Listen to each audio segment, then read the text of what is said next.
Hello, my name is Enos, and this is Work and Wonder. I talk a lot about the mental health in Esinoski. So usually I use short sliders to answer questions that people may have in the form of putting it as a comment or even in my WhatsApp group.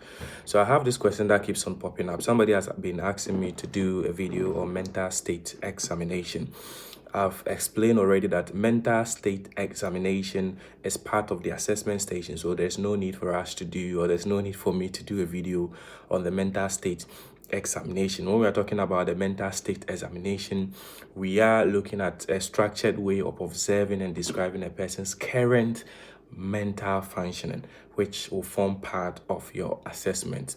In terms of mental state examination, you are looking at appearance and behavior, you are looking at the person's speech, you are looking at the person's mood and affect, you are looking at the person's thought process, you are looking at the person's thought content, you are looking at the person's perception, you are looking at the person's cognition, and then you are also looking at the person's insight and judgment.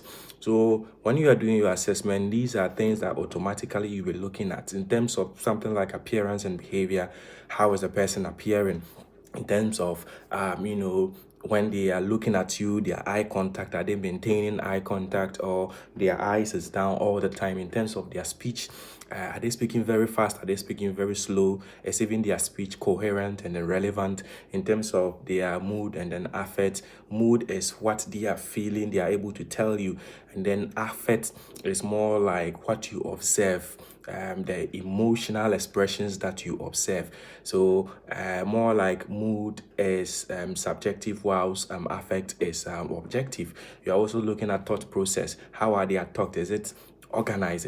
Is it disorganized? Is it logical? Is it tangential? Are they expressing flight of ideas? When they are speaking, do they finish speaking about one thing, or they just keep on jumping between things?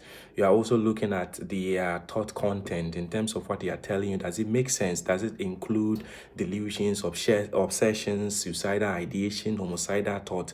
And then in terms of perceptions as well, are they hallucinating? Are they seeing things and hearing things that are not real? Or is there some form of illusion, some, depersonalization, realization? All these you are observing as part of the mental state examination, which forms part of the assessment station. So there cannot be a separate video on mental state examination, because automatically it forms part of the assessment station of the API.